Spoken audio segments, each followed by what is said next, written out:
के कहाँ जाए चिड़ई नजरिया से बच के अवन पिया दी ए गोरी का हो अवन पिया दी हई गन्ना के रस के आवन पिया दे हई गन्ना के रस के आवन पिया दे हई गन्ना के रस के आवन पिया दे हे कहाँ जाए चिड़ई नजरिया से बच के कहाँ जाए चिड़ई नजरिया से बच के अवन पिया दी हई गन्ना के रस के आवन पिया दे हई गन्ना के रस के आवन पिया दे हई गन्ना के रस के आवन पिया दे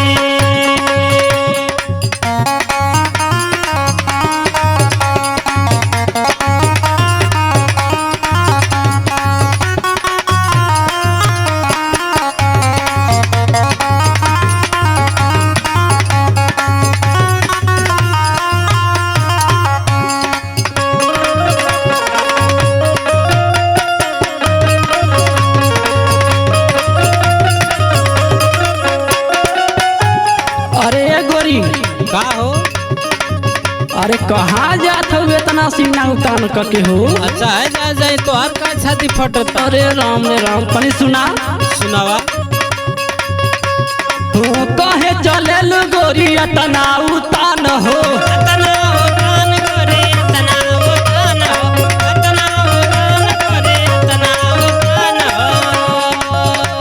हे कहे चले गोरी इतना उतान हो तना उतान करे तना उतान हो तना उतान करे तना उतान हो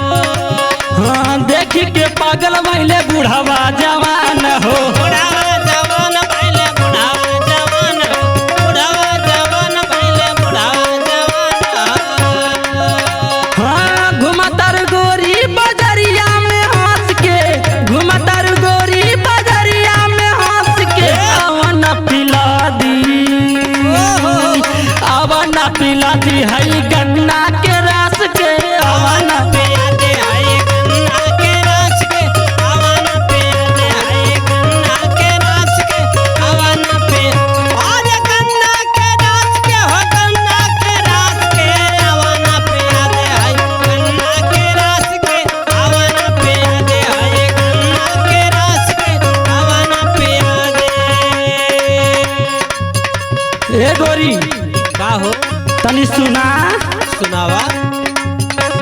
हो देख के अर्जुन तो भइल बीमार हो भैले बीमार हो भैले बीमार हो भैले बीमार अरे भैले बीमार हो हाँ देख के अर्जुन तो भइल बीमार हो भैले बीमार अरे भैले बीमार हो भैले बीमार अरे भैले बीमार हो हाँ फेरा में पड़ल बाटे गोविंद कुमार हो गोविंद कुमार बटे गोविंद कुमार हो गोविंद कुमार बटे गोविंद कुमार हो अरे गोरी का हो अब तनी हेने बैठा काहे हो सुना सुनावा हे आवा सुताली तो है कोरवा में कस के आवा सुताली तो है कोरवा में कस के अवन पिला दी हई गन्ना